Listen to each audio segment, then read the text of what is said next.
السلام علیکم دوستوں، کیسے ہیں؟ آپ کو خوش آمدید کہتے ہیں سمارٹ کیفے انفو میں۔ جو قدم منگل کو یہ منڈی لگتی ہے، منڈی کا ویو دکھا رہے ہیں۔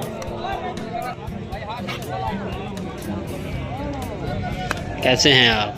امید ہے سب اچھے ہوں گے۔ آپ کو آج کی منڈی کے تازہ ترین ریٹس کے بارے میں اپڈیٹ کرتے ہیں۔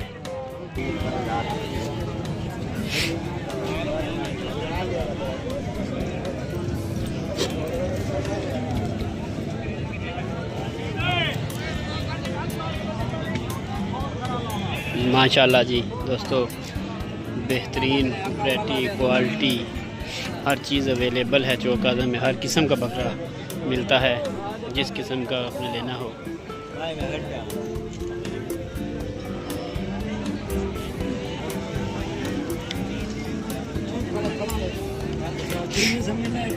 یہ بکری، یہ بکرا پٹ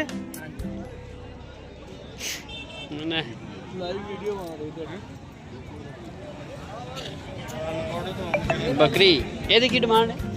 45,000 42,000 ڈیمانڈ ہے۔ پچھلے میں گیا ہاں لئیے وہ پہ میں بہاندہ تھی جو یہ بکری کتوں لین دی 27,000 دی، وہ 27,000 دی لئی والی منڈی چ جانور چنگا سی۔ کدھر گئے نہیں ہیں؟ اتنے ہی نے۔ ہاں جی ہیلو،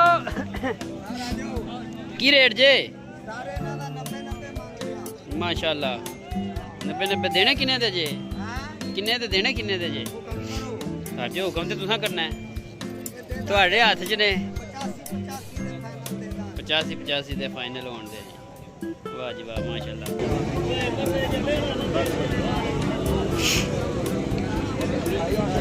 مہندی نال سمجھ لگتا ہے یہ نال دا ہی کوئی پسند آتا ہے۔ جی نواں ایک تمہیں بکرا بہانے ہیں۔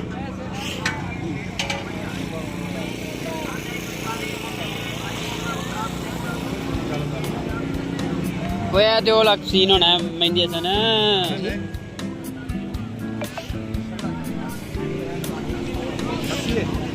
اس ٹائم تو اتنا پیٹ نہیں ہونا چاہیے۔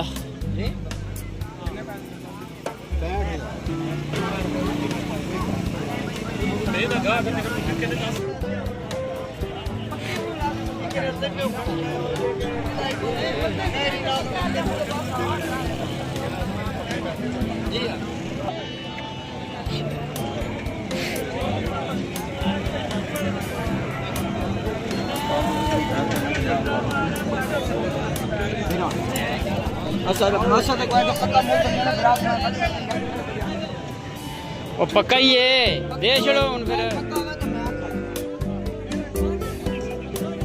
50,000 جی۔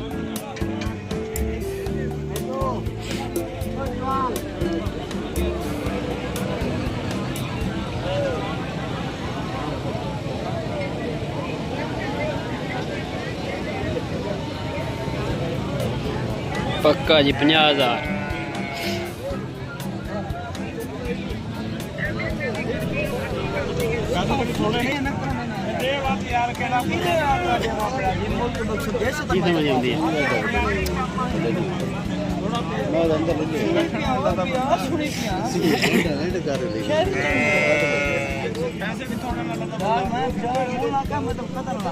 ਭਰਾ ਦੇ ਹੜ ਹੁਣ ਬੱਚੇ ਨੂੰ ਚਲੀ ਜਾ।